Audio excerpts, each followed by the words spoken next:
Hi folks, welcome back. So we've spoken about this in the channel a few times, where Glasgow doesn't actually have an awful lot of choice when it comes to retro video game stores. Yes, we have CEX, but there's not an awful lot of options, but there's actually always been one. There's always been one that we haven't really spoken about too much on the channel, and I don't actually think we've featured it on the channel before, that I've been I don't really know why I haven't, to be honest. I don't really know why we haven't managed to do it, but for some reason it's not happened. Until today we were going to change that. So I have heard that the Barrowlands, the Glasgow Barrowlands gaming shop, which is in the market, has had a little bit of an upgrade, a little bit of a spruce up. I'd seen someone on TikTok actually talk about it, so I thought, why not head along today and go see what it's all about, and let's go have a little look. You know, for how nice it's been actually over the last couple of weeks, it's almost a bit chilly today. Actually, I'm almost cold. Maybe I'm slightly underdressed, I don't know.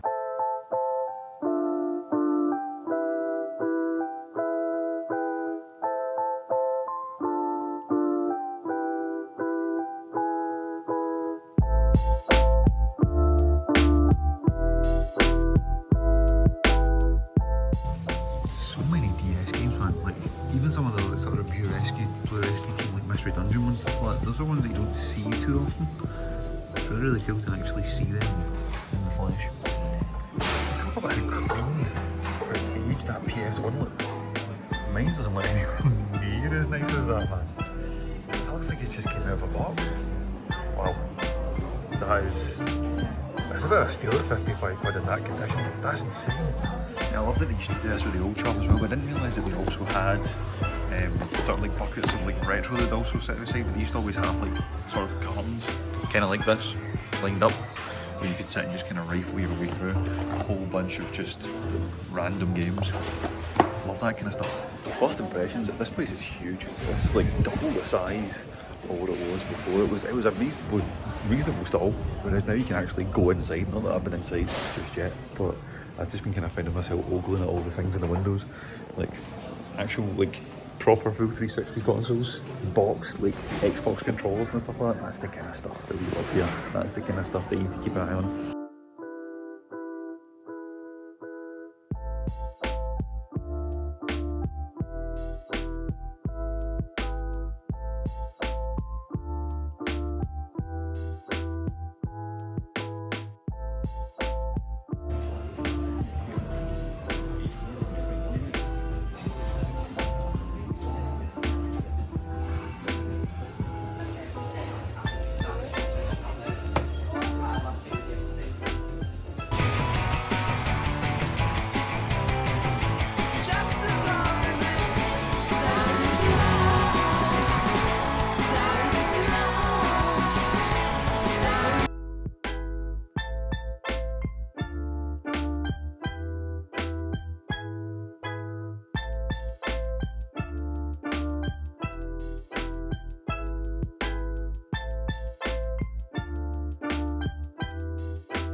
And that was the Barrowlands gaming market. Now, let me tell you, that place has taken a level up, has taken a step up, and that is someone who quite liked what they had before. I would have actually got more footage, but I spent an exorbitant amount of time talking to the owners, man. Absolutely brand new people. So if you're in Glasgow, absolutely check these guys out. I think that the unit that they're in now must be about twice the size of what they had previously, which is some feat, to the point now where you can actually go in and you can wander around and you can see the shelves and stuff of all the cool stuff they've got. I was speaking to the guy, the owner Jim, absolutely brand new, right?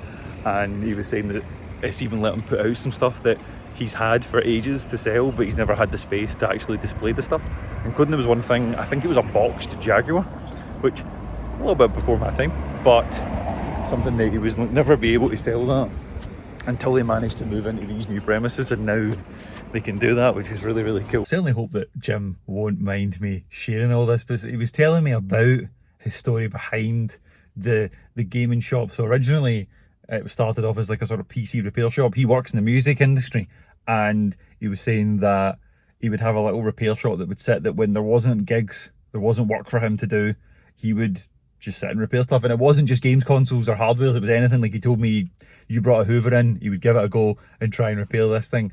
And the gaming stuff is stuff that he's always been really, really interested in, but it just grew arms and it grew legs and suddenly became this really viable business that now had spawned out of that, became a game shop, and then is then upgraded once more and became an even bigger game stall. I have not been as fortunate as Saunders, for example, to go to a lot of the independent places. Obviously, we've all spoken about Forgotten Worlds, and Forgotten Worlds is great, and we've always got on with that. But we have a lot of chains. It is CEX that you're kind of relying upon these days, so it's really nice to go in somewhere like that.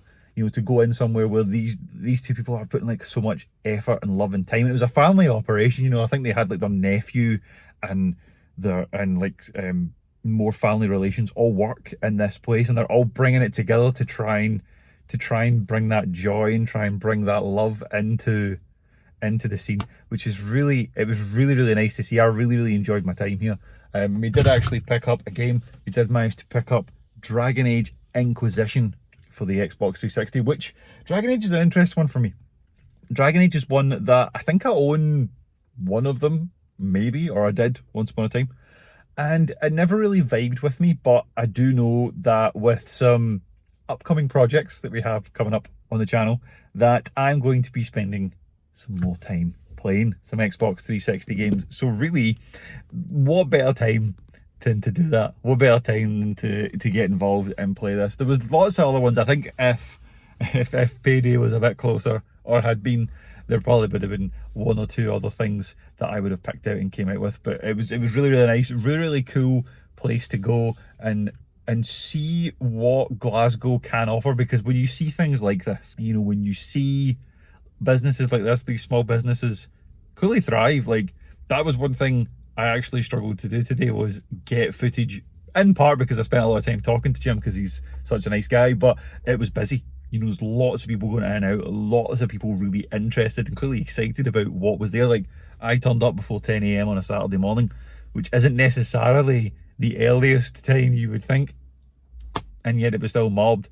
When you see things like that exist, there is definitely scope for more independent, more family-run operations for this kind of thing. I think this is the kind of thing that I'd want to see more of. Personally, I really, really enjoyed this. This was fantastic. And yeah, as I said there in the footage, I'm very jealous of Saunders and the other independent places that he has been fortunate enough to visit, like your Vintage Gamer and things like that. I think we're going to have to start making some road trips later on in the year to let me see these places as well, because that was really cool. And even Retro Ghetto's recent video on the Retro CEX that's potentially opening, that sounds really cool as well. Like, that's a CEX that I'm like, you know what, I could get behind that. What do they class as retro? And all those kind of things make me interested. It makes me intrigued to see what it is that will entail. I actually had a few people ask me right now what it is that I'm playing, which I know that's a bit of a departure from what we've been speaking about today. And we're in a bit of flux right now. I think I've mentioned it in one or two videos, like, we're in the process of moving. So like, when this video goes out, I think we move like a week and a half or so after that, which is very exciting. We're going from a flat to a house and having a lot more space, which, as you can imagine, means that there's probably going to be some game room stuff. Keep an eye out on the channel later on, maybe into September for that one, but that'll be really cool. But we've been just trying to find stuff to play. Like, my wife really, really enjoys me playing God of War, the PlayStation 4 and PlayStation 5 versions of it. She really, really liked the story. I think it maybe is the mythology and things along those lines. It really intrigues her. So we ended up replaying God of War 2018, and we're nearly finished our replay of Ragnarok, because we played through both of them, I think, with other, or like maybe she saw half of one of them and then all of the other game.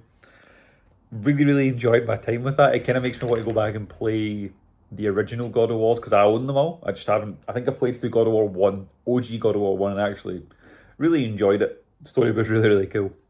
So I need to go back at some point and play that. And maybe, who knows, maybe she will enjoy watching the story of that. But we spoke a lot on the channel about the 360, about how it is the greatest console of all time. There will be a card on the screen, link in the description, etc. of what my thoughts are on that. I think I want to dive more into some of these games. Some of these games that are absolute classics. I've spoke about loads of them on the channel, like your Elder Scrolls and your Fables and what have you, Gears of Wars.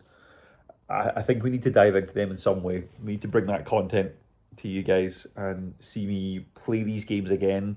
Might even maybe see someone like Saunders play some of them that he hasn't played before at all. I think that would be a really, really fun experience. I think I would enjoy that a lot. And then what else am I playing?